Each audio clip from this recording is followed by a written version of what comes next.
Everybody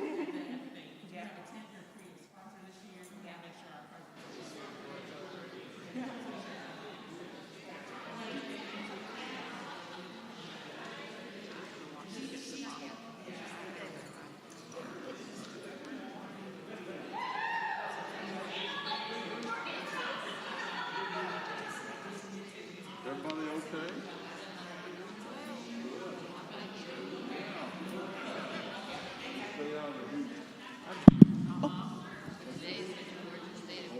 Yeah, that's fine. Oh, that's great. Yes. Okay. We'll get started in about 3 minutes. Reverend Boswell, your presence will be needed. Got some good questions here. If you have any other questions, please walk up and give me your card, or we can open the mic toward the end.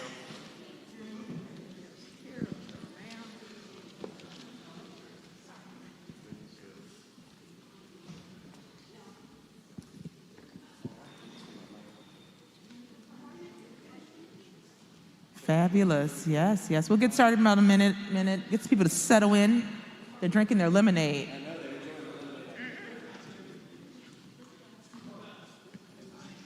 Wes, give me a wave when you think we're all good. We're good? All right. Can you check Ben's mic just to make sure it's on or working? Check. There we go. Perfect. Yeah, there I am. Perfect. I can hear myself. Yes. I know we got some good questions because people were asking me about it during the line. Yes. Yes, we got some here. I have some. Hello, everybody online. Welcome to Talkback. All of our friends out at Southminster, out at Matthews Glen, out on vacation, out on your couch. Watching on Monday. Yeah, watching on Tuesdays and went all throughout the week. Which we do get these emails, that people are watching on Friday. Yes. Stuff. Yes. Welcome. We'll get you settled in. Everybody's coming in. All right, great. Let's get started. Yes, okay. It is Father's Day after all. First of all, do you have any plans? Is Lucy taking you out to a steakhouse? Lucy's taking me out for lunch. Yes, she is. Okay. Yeah, absolutely. So when the bill comes, she's gonna whip out that credit card. She's gonna pay it with her green light card. Good. Well, happy Father's Day, Ben. Thank you. So this sermon was fantastic. Thank you. Even from reading it. Here's some questions we want to get started off with from one of our members. How do you foresee the celebration of Juneteenth developing in a capitalist-driven culture? Walmart making ice cream, but also is a major Walmart making ice cream, but also is a major pro-gun lobbyist.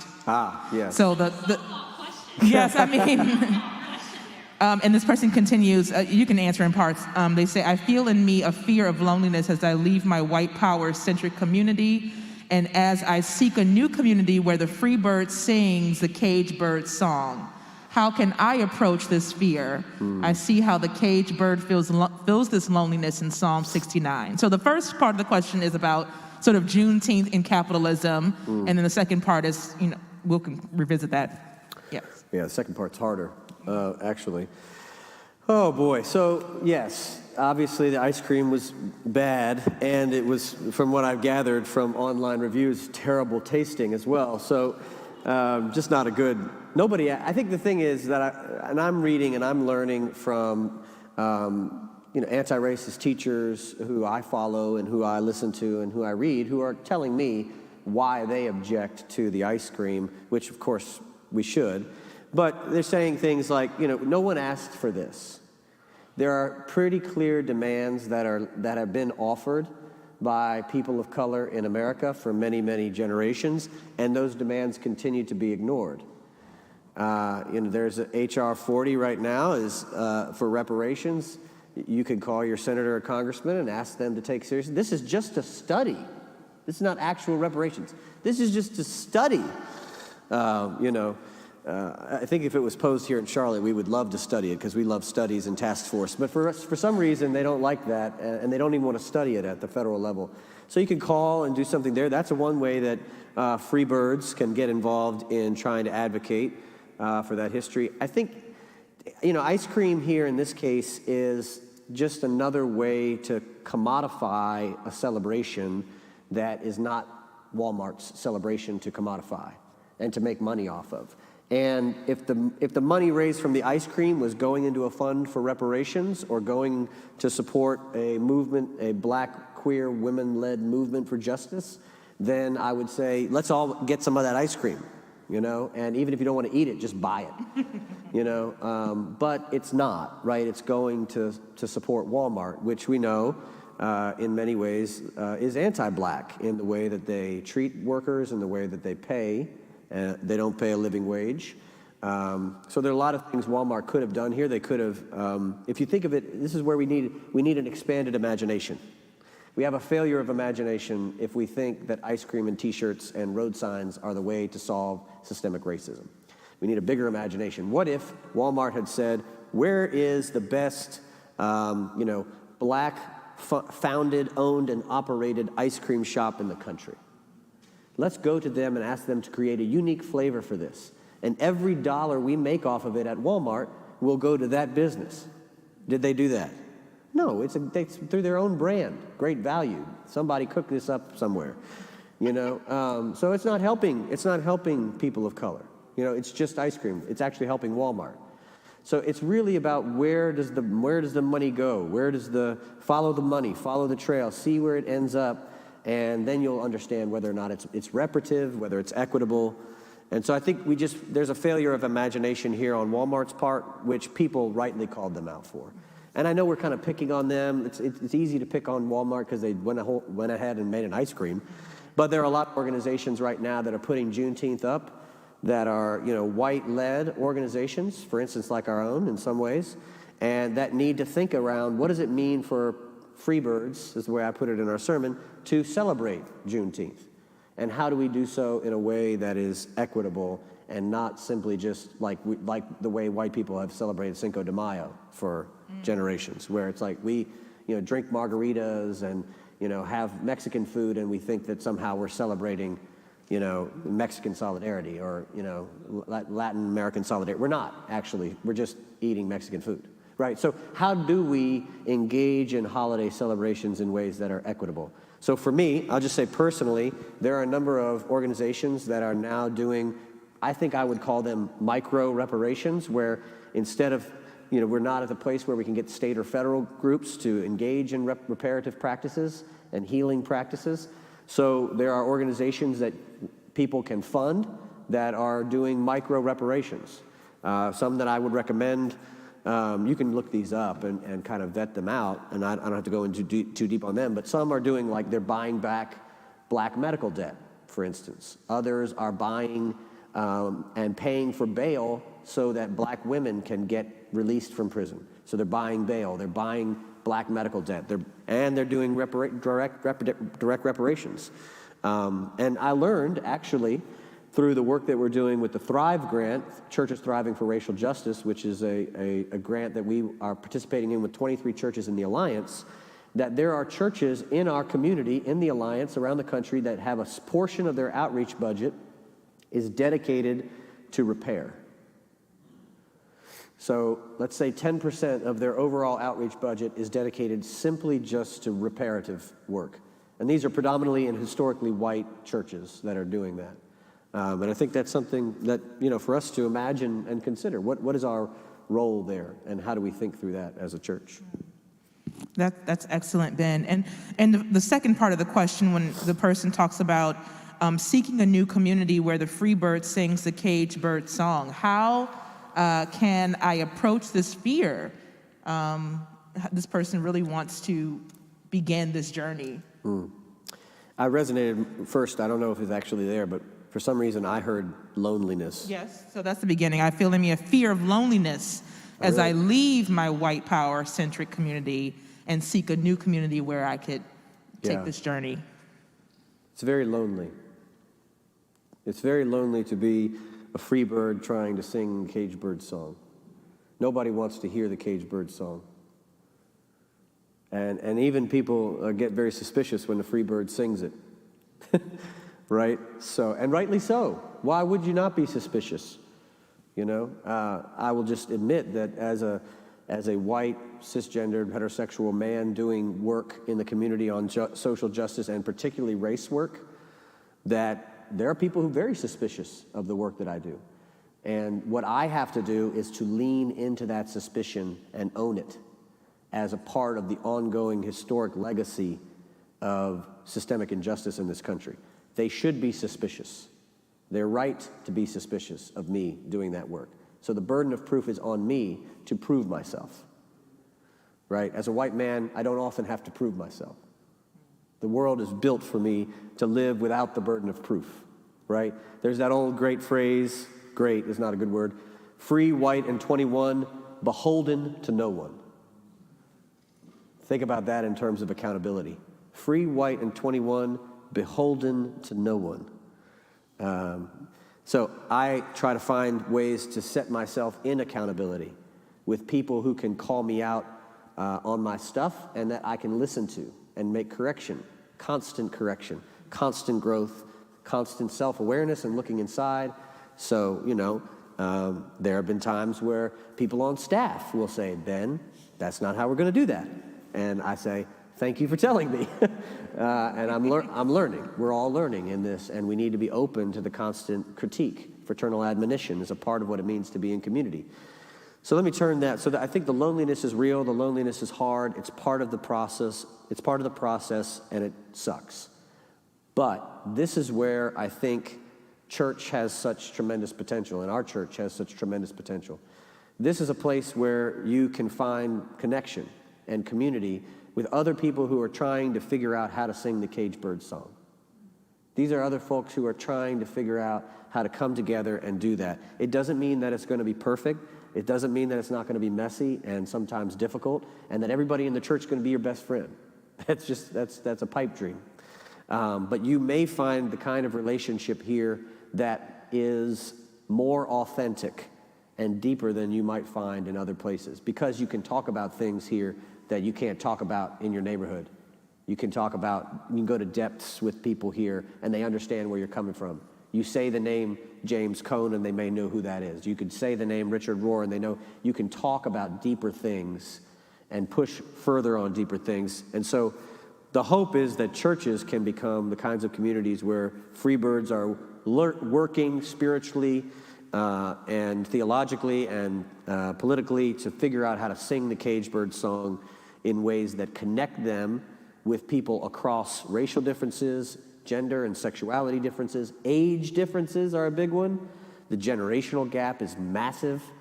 And so that's the potential of the church. And that's what we're trying to hope, and in our work as staff, cultivate that kind of community here in this place. And so I think there's hope, and that's one of the hopes that the church can provide, is that true community for people. I don't know many other places where that is found, you know. So there's also a sense of resilience that folks have to try to work to find in feeling ostracized by being perhaps a white man who is now living in opposition to their own, the world that it was made in benefit for them. Mm-hmm. That is a very strange feeling, but it is one that we need more people to do.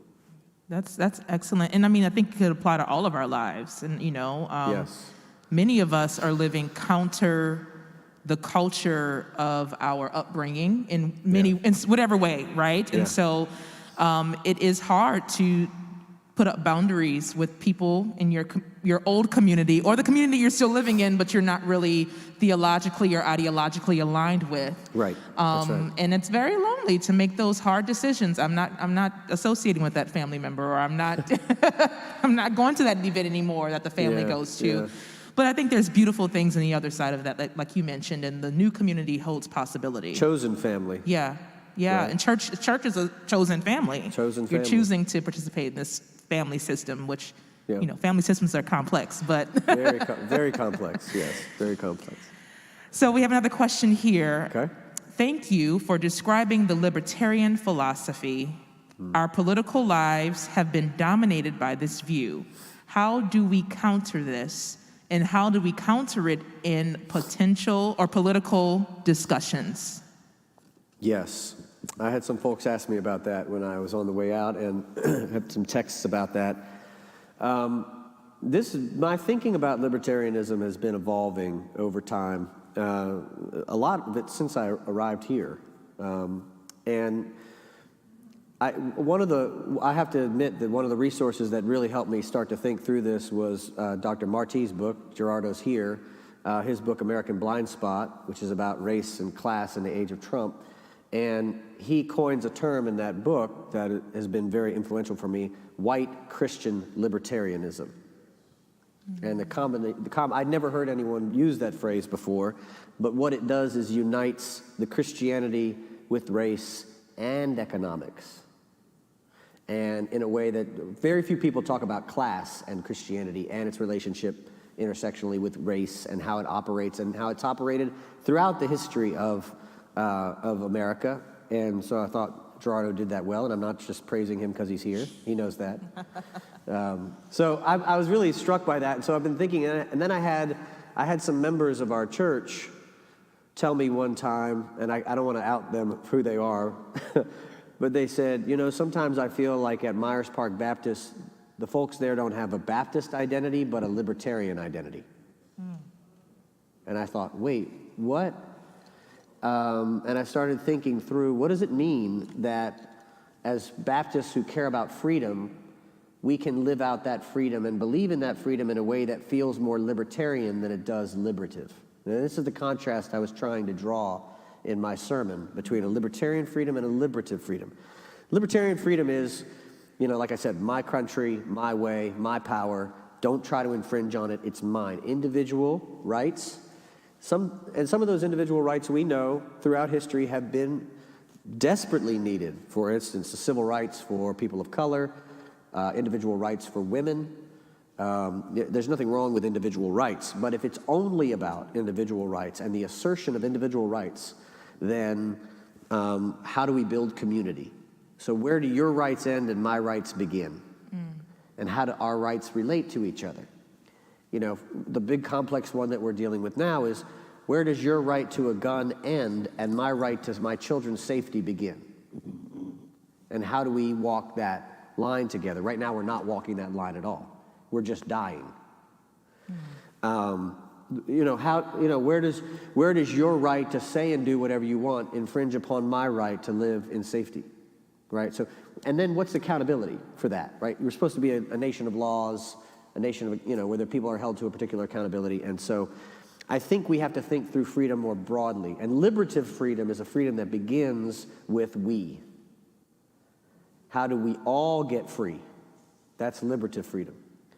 How do we all live in community together in relationship? And the libertarian is, no, how do I get free and me alone, forget everybody else? Everybody else gets their freedom too, but only insofar as it doesn't infringe upon mine, right? And so there's a very deeply held libertarian spirit in America that goes back to the founding and beforehand. The don't tread on me idea, you could just see it throughout American history. And then it gets mixed up with what does it mean to be a free enterprise. Laissez-faire capitalism is also sort of a form of libertarian freedom. One of the ways that liberative folks point this out is that if our economy was really about freedom, then people would be able to move across boundaries as easily as money can move across boundaries. Why can't people move as freely as money can move across borders? Once you restrict a border, you've said something about the economy, right? That it can't handle the freedom of labor, freedom of people. So I think there's stuff we've got to think about in terms of this. And even in church, how do we live out Baptist freedoms in a way that is liberative and not libertarian? If each person here is just all about themselves and their own rights, then that's not going to build community. Yeah, yeah, absolutely. I have a question, and feel free for those of you who are thinking of questions to come up to the mic. I have a question about music. So what is the free song? What is when you say freedom song, what are you picturing? What are you talking about? I mean, I have two different images, but I want to hear your answer. What is that song? What does it sound like? It's a song of freedom. It's a song crying out for freedom. Okay. And there are many varieties of this song that come from all sorts of angles. And I named a few, but just a few. I think of a great tradition going back even before the Middle Passage that is a crying out for community, for freedom in community and freedom beyond community, that then gets picked up and developed into what we sometimes refer to as spirituals, African American spirituals in this country. We sing those. Quick note, there's a really cool thing happening right now where there are churches who are paying a repair fee every time they sing an African American spiritual, which is, I think, a really cool way to honor that tradition. So every time you sing a spiritual, these churches are sending a donation that goes back to the communities that created them. Anyway, so there's that tradition, but then there's a whole nother tradition, of the blues tradition, jazz, and the birth of jazz. Of course, even rock and roll, we know, did not come from white people. So there's so many, country music did not come from white people. They stole that all from black musicians. So there's all these traditions of music, almost all of them rooted and grounded in a cry for freedom. Sometimes that cry for freedom sounds like blues, right? So it's a song of pain. It's the crying out from a place of pain and hurt and damage, a place of need and despair. Then there is a more celebratory kind of song for freedom. This then develops into the freedom songs that we call freedom songs, which are, and I would love to hear your thoughts on this, which are, of course, the freedom songs that are sung in movement music. This is movement music. So I woke up this morning with my mind set on freedom. We shall overcome. There's a whole generation of that music. You go find playlists on this online. There are albums that are just freedom songs over and over again that you can just listen to, and they're very powerful. I have some that are actual recordings of people singing them at prayer meetings in the 60s and the 50s, getting ready before they go march or getting geared up for the next work that they do. Those are extremely powerful. One of my favorite ones, actually, I think was written by Pete Seeger, another person I mentioned in my sermon, or Woody Guthrie, but it's called "Which Side Are You On?" Which side are you on? And it starts about talking about in Mississippi, all the neutrals. We've run into a lot of neutrals, and it's basically just saying, look, which side are you on? You're on the side of justice or you're on the side of injustice? You're on the side of freedom or you're on the side of oppression? Which side are you on, right? That's one of my favorite ones.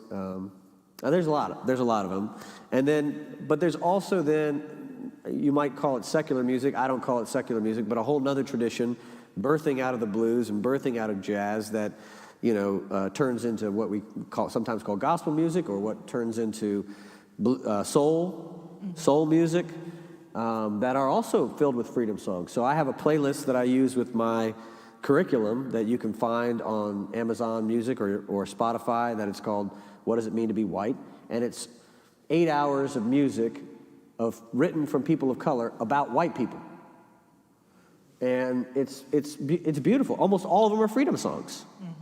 Calling out, crying out to white people, join us in this work for freedom. Join us in this pursuit. Come sing our song. Sing the Cage Bird song. And here's what you need to do to sing that song. And then some steps, usually laid out. But that's anything from Marvin Gaye to, I mentioned India Arie, I know is one of your favorites. Beyonce has some freedom songs. They might not have everything that they sing is not a freedom song, but they have freedom songs in the midst of that. And so I think those are they're also, it's a grand lineage, a through line, all the way through American history of all this music of different genres and varieties that, that we can sing. What do you think? What's your definition? I don't know if I have a definition. I mean, I think it's vast. I think what I'm pondering is there's a lot of creativity that comes from the cage. So even when you think about the birth of hip hop, right, that's a cage bird song. That's right. A lot of that came out of people who were cage birds, and Absolutely. needing to express themselves, whatever was happening in their communities. In the earlier ages of hip hop, it was very political. Oh, yes. Very political music, Absolutely. I mean, Public Enemy. Public NWA, Enemy, yes, that's right. And so, nothing's, you can have your feelings about what's happening today, but it was definitely about their surroundings, what was happening in their neighborhoods that were impoverished, right, their disenfranchisement, and this is why, parts of the Bronx and Brooklyn were so heavy in the creation, because it was just, even today, it's still very much many impoverished communities there. So anyway, that was my first thing, and I was thinking about Fannie Lou Hamer, who was look her up. There's a whole album of her just singing freedom songs. Mahalia Jackson. Bernice Reagan. Johnson Reagan, yes. So many good ones. And I also think about the actual makeup of freedom songs. A lot of them are very repetitive. Yes. And we've kind of had this conversation when it comes to liturgy. And there were things you can easily pick up on. Right. You hear somebody singing and you're repeating it. It's call and response too, Call and right? response, yeah. And a lot of them was very woven in Christianity. You say, woke up this morning with my mind stayed on freedom. Others say, stayed on Jesus, right? And so the way that comes together, Jesus equals freedom. Is freedom. Yes. Yeah. So we've taken the Jesus out to make it ecumenical and to make it interfaith. But, Well, the difference, right, is that freebirds or white folks, we need the explanation that Jesus is freedom. But black people don't need that explanation. I once had a professor who was really big into natural law theology, which I won't bore you with what that means. And he said that people, without natural law, people would never come to an understanding of their own need for freedom. I said, absolutely untrue. Black African Americans in this country did not need natural law to understand that they wanted freedom. They didn't need some natural law tradition. All they had to do was look in the Bible and see the story of Exodus, and they said, that's the freedom I want right there. I want that. I want to get out of this oppression and move on to the next thing. They didn't need natural law to do that. So I think the freedom is obvious to those who are caged. And the song comes out of it naturally. That's, I think, what Maya Angelou's trying to say is like when you're in your cage, you're going to sing because everything else is tired, and you need that song to lift you up. But also, it's a form of resistance and a plea to God and to the world. Come. Let's come deliver us. Help us out of this thing. Let's get out of this together. So I love the image of hip-hop because I believe that's the same, or at least its birth. It's very different now, right, in its adulthood. But there's still a lot of, freedom songs within hip-hop. But I think it's that's what blues is. That's where jazz was born. It all comes from a place of oppression, and all great music comes from the place of pain and the desire for some kind of freedom. Yeah, I think the first freedom song, you can come up, Bob, was Miriam's. Oh, but we'll go back to that later. Okay, in Song Exodus. of the Sea, yes. Yes. Okay. Hey, Bob. So I'm Bob Thomason, and I'm changing the subject a little bit, but you did mention the Southern Baptist Convention in your sermon. And so I'm wondering, we've had the discussion about the word Baptist in our name for decades, and for most of that time, I was an ardent defender of our Baptist tradition. And, knowing the history of the American Baptists, they were friendly to Native Americans and opposed slavery and so on. But to the average person in the public, the word Baptist now means danger, stay away. And we've got it on our sign out front. And I personally think it's now time to remove the word Baptist from our church name. But, I'm not an active deacon. I don't know what's going on in the church now. I'm just wondering if that's something that's under consideration here now. Well, Bob, we have had conversations about it at the deacon level. It's an ongoing, as you said, for the last 25 years, it's been an ongoing conversation in the life of the church and amongst the board. We did a lot of research on this a few years ago, that right before COVID, and we even went out and vetted a few names, potential possible alternatives. And just so that everybody understands the story, this is what led to, it came out of the strategic plan, and this is what led to what was going to be a whole year of studying our identity, but we also had a marketing campaign that resulted in the banners on the front, and we made a decision at that time to see if the marketing campaign would work, to try the marketing campaign first before pursuing a name change or the removal of the word Baptist from our name. And the marketing campaign did work, but it also, in fact, half of every joining class in the last few years has said, somebody in there has said, I came because I saw the banners driving down the street. So the banners are helping overcome the word Baptist in our name, which is really important and super helpful for us, because that word is oppositional. It does send people away, and we'll never know how many people will have never walked into our building because of that word that we've lost and we'll never have a chance with. So that's a loss we can't calculate. But it is something that we have to consider. I think now, because of this recent, it's always been oppositional. We did market research on this, and almost everybody feels negative when they hear the word Baptist. Almost everyone, like 80% of the population feels negative when they hear that word. So we're saying we only want 20% of the population to come in our building, and that's how we're going to grow? I mean, that's not a good recipe in a time of church decline, right? So we have to think about this as we're trying to grow as a congregation, as we're trying to maintain and be stable going forward. It's not easy because a lot of people have deep historical connections to that name and what it means for them. And we've been trying to say we're the true Baptists forever, and we're never going to surrender this thing. And I think that's worked for a time. But this week, to your point, the front page of the Charlotte Observer had an article about all the ministers in the state of North Carolina in the Southern Baptist tradition who have been accused of abuse and never prosecuted. That's the front page of the paper. So now you think of yourself, put yourself in a 20-year-old, 30-year-old, 40-year-old shoes. You've never been to church before. You just got married. You just had your first kid. You want to have a community where you're going to raise this child. You just saw that in the newspaper. You have no connection to any Baptists outside of what you see in the news. Are you coming here? I don't think there's a rainbow banner big enough to get them to walk in the front door. I'm serious. We haven't looked into larger ones, but I don't think there's really, how do you overcome a word like Bob is saying that says, don't come here, run away. We could hurt you and we will get away with it. Yeah. I mean, that is a really hard, I was saying back in 2019, I was saying, we're having to dig 6 feet out of a hole just to get heard in a time where the church is declining at a rapid pace. Yeah. How can we possibly expect to keep up? Yeah. Now it's 20 feet deep. Now it's 20 feet deep. After what's happened. Yeah. So good. Well, I'm glad to hear that. And I think no marketing campaign in the world can overcome the name Baptist now. No. It's just too late. And if we want to see more people in the pews, I think we need to change our name and then have a marketing campaign. Yeah, then have a new marketing campaign. Thanks, Bob. I will say one thing it's really important to recognize is even if the word Baptist comes out of our name, it doesn't change who we are. Right?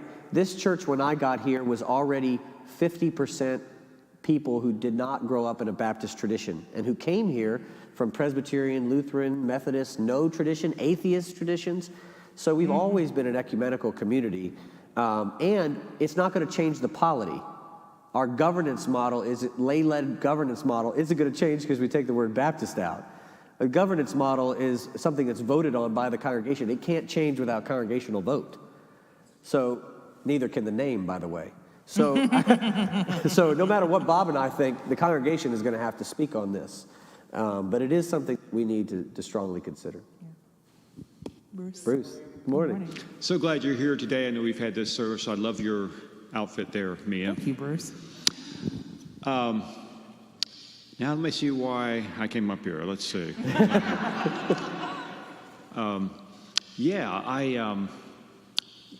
Your sermon this morning evoked a lot of thoughts and images in my mind.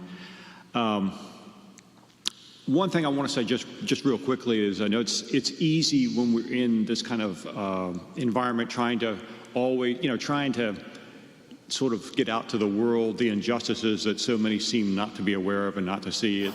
sometimes easy to make generalizations, big sweeping statements that are maybe not quite accurate or not quite, they're only half true.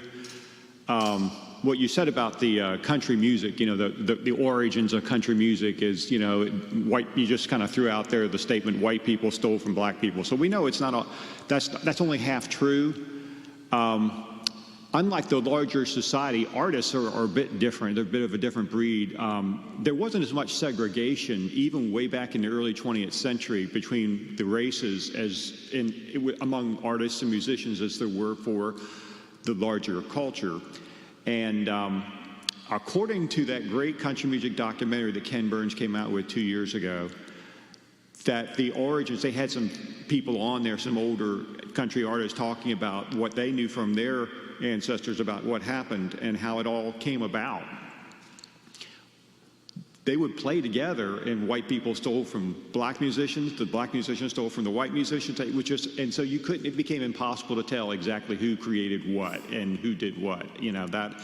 Those early beginnings were kind of more along that, a little bit of a chaotic way, which is how creative people often work, So I just don't want to lump it all together and think that, it's just another example of white people doing bad things and, blah, blah, blah. It's a little more complex than that. But another thing I wanted to speak about, you talking about Freebird, you referenced that a number of times in your sermon. There was a different bird song written in the late 60s by a group called the Beatles. And it was primarily written by Paul McCartney. And he wrote it, it's called Blackbird. If you look at the lyrics and then listen to that, he didn't say that at the time. That was not something that reached the news media and so forth. But in recent years, in interviews, McCartney has said, that was my way of showing a gesture of support to the black movement that was taking place then. And all these years, and I've been singing that song, I never knew that. I was thinking more metaphorically of just, I don't know, it didn't occur to me. So for him to say that was, oh, well, how about that? That's great, Yeah. Incidentally, yesterday was McCartney's 80th birthday. Yeah, it's amazing. Isn't that something? Yeah. And he performed in front of 70,000 people at MetLife Stadium in New York. Yeah, that's right. Yeah, Blackbird's a great song, Bruce. I mean, it's an example. I think maybe we wish it was a little bit more explicit, but it's a great song. I think one of the things that kind of turned me on to that song was this movie Across the Universe that came out years ago that takes the Beatles' music and situates it in a social context. Like, for instance, Strawberry Fields. I'll never see that song the same way again because it sings it in the context of Vietnam. And blood is the strawberry, is kind of a reference there. Now, they're making interpretive moves on the songs. Happiness is a warm gun becomes this metaphor for heroin. And it's a really interesting movie and how they try to interpret Beatles music, but it awakened my eyes to the social context of the music in a way that I didn't understand when I was growing up listening to Beatles music. And I think we need that, to kind of get back into it. I will mention this about the Beatles and their social music. The song Revolution, which I think we all love by the Beatles, You Say You Want a Revolution, written by John Lennon. It's an interesting song because it's sort of a critique of revolutionary movements and a claim that we need to free our minds and this kind of thing, and kind of a turning away in his mind from violence and a turning away from communism, because he has a very strict critique of communism in that song. Right. Well, Nina Simone wrote a response, and everyone should listen to Nina's response to John Lennon's song. She has her own version of Revolution that is a direct response, lyric by lyric, to John Lennon's version. And it's important to kind of compare the two of them together and to listen to them back to back and hear the way that Nina is reflecting as a person of color on the kind of critique of revolutionary movements that's coming from Lennon. So that's an interesting one. And Nina also has a song called Blackbird that is not as hopeful as the Beatles. Yeah. And so to listen to those two Blackbird songs back to back, to see, the Beatles are very, Blackbird's take these broken, it's a very hopeful song, you were only waiting for this moment to arrive, and Nina's like, you ain't never gonna fly, Blackbird. And so the interpretation of even a song with the same name, Right. Yeah. And I appreciate you kind of mentioning the kind of sort of sweeping country music claim, and I love that Ken Burns documentary myself, and have preached on it here. I think the thing that is important about that story is not that it's just as simple as white people stole music from black people. The point of the story that I would say is important is that even though there was a sharing of stealing things back and forth between blues musicians in the birth of country music, the white people got paid for it. Oh, sure, yeah. Like paid a lot more for it than the black people who were also writing it and inventing it. And so it's about the equitable impact in the end, not just the what was happening at the beginning. So I think we got to hold those two images in tension with each other as we think through the history.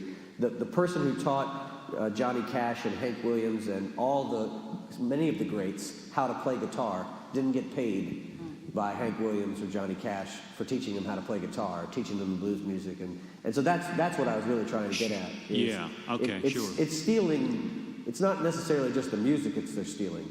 It's the money that comes from the music, right? That's what really is the theft. The music, like you said, is always being shared in this world where, in the musical world, like you said, the artists are sharing things all the time. They're riffing off each other, but somebody usually gets paid because they can have copyrights. But for a long time, black musicians could not copyright anything and did not get paid for anything they created. So that's what we got to rectify, I think. Yeah. And one thing I want to thank you for that was as clear a public explanation as I've ever heard about libertarianism and breaking that down and comparing that with liberative, view of the world. Yeah. And that was spot on, I think. And I've heard it said in the context now here in these last 5 years or so, what is, we won't feel such a big threat from communism anymore. It's not the 50s, right? But we do feel a threat from fascism. Yes.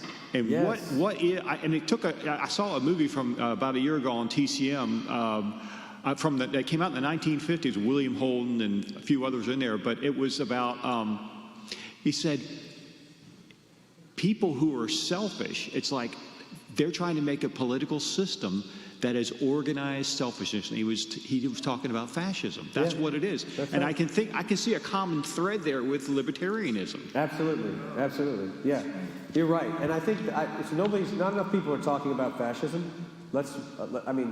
We throw it around as an epithet. That's not what we mean when we talk about fascism. We are in a nation that is moving right at such a pace that we can't even feel it. But it's so fast, the sands are shifting under our feet. I've probably used this example before, but when we brought David Brooks here to speak, people were, bludgeoning me. We've never had a conservative speaker come to Myers Park. You need to be the first person to bring a conservative, openly Republican speaker to come to Myers Park. So we brought David Brooks for our 75th anniversary. So this is not a small gesture. And he was very expensive. Very expensive. We did not make up enough money through the 900 people that came to it. It was not enough. But I called some folks about that time, and these are people in the church I knew were Republicans who had made that clear to me, and I asked them, would you help us to support this event? And I got 3 answers that surprised me. The first person said, who is David Brooks? The second person said, oh, you mean that traitor? And the third person said, anyone who writes for the New York Times is not a true Republican.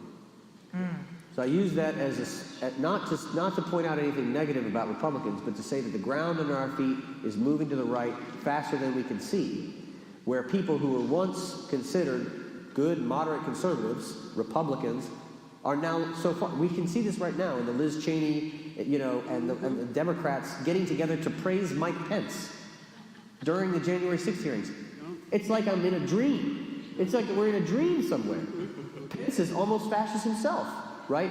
But because they're so worried about our country moving toward fascism, because of how many white nationalist groups are still not only active, but growing rapidly right now because of their connection to Trump and Trump's presidency and what happened on January 6th and their belief in the big lie and conspiracies like QAnon.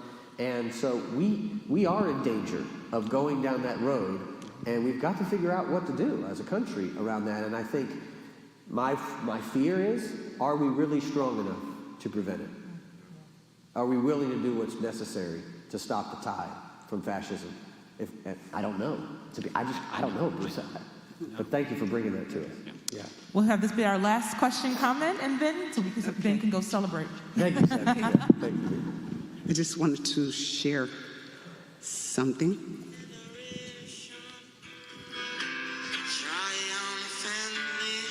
This is Little Bob Marley? Yeah.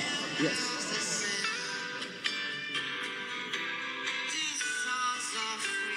Yes. Redemption song. Okay.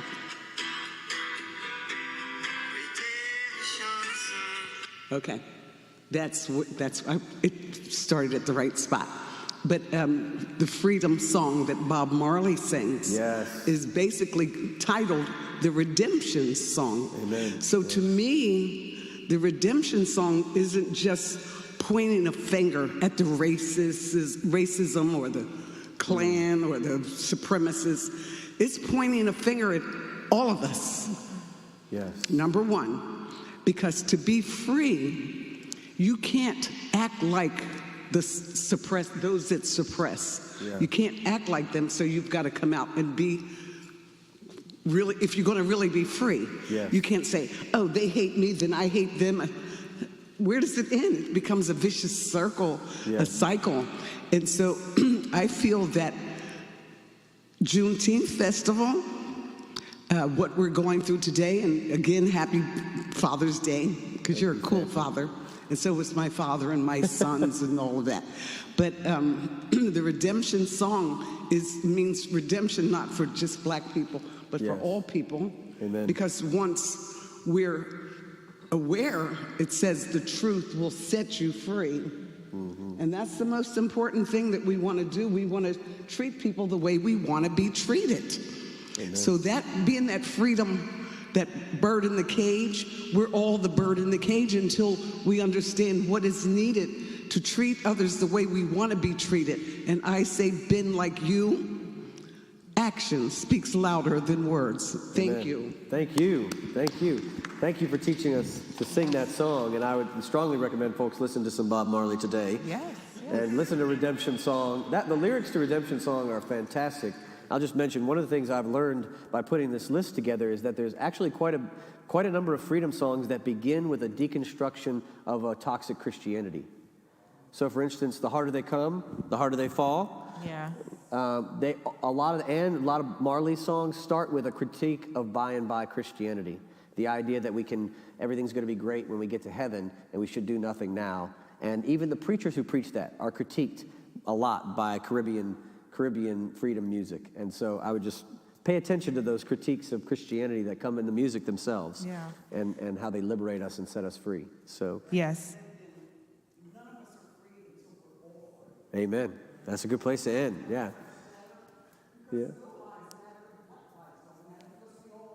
Amen.